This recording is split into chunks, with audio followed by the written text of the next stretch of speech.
Salad sandwiches for tea tonight. Salad sandwiches. Cheese, ham, tomato, and lettuce, and mayonnaise. So it's cheese, ham, tomato, lettuce, mayonnaise. All of it, you know what I mean? It's all there.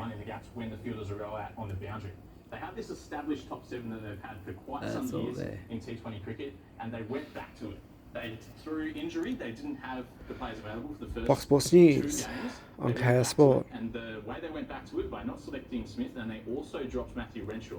Matthew Renshaw was their best player against Zimbabwe, made 65 from 40 odd balls. They opted to drop him, which is a big selection call. Perhaps it backfired, but Mitch Marsh, he wasn't giving us any insight into the decision-making process. Can you talk us through the decision to leave Matt Renshaw out of the side? He was your leading sort of run scorer leading into this match. Well, I had to come back in, so that was probably the main reason. And Mitch Marsh not giving much away there at all.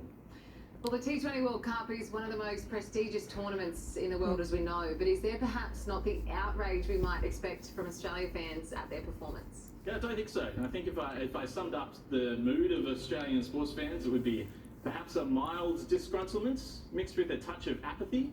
The T20 World Cup is a big cricket tournament, and I think hardcore cricket fans are very upset with Australia's performances, but perhaps the more casual sports fans, it's no secret that T20 cricket is not that popular in Australia, especially international T20 cricket. We love our test cricket, and that's what separates us and England. Are in a similar boat. The rest of the world, they love their T20 cricket. The crowd in Sri Lanka last night was awesome.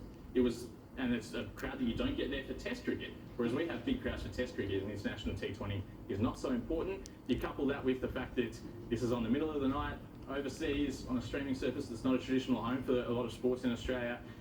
I don't feel like there has been the outrage, certainly not what you get at a 50-over World Cup or test matches. And you look at what's on the radar for Australia coming up. They play South Africa and South Africa, India and India, and England and England in test series in the next 18 months.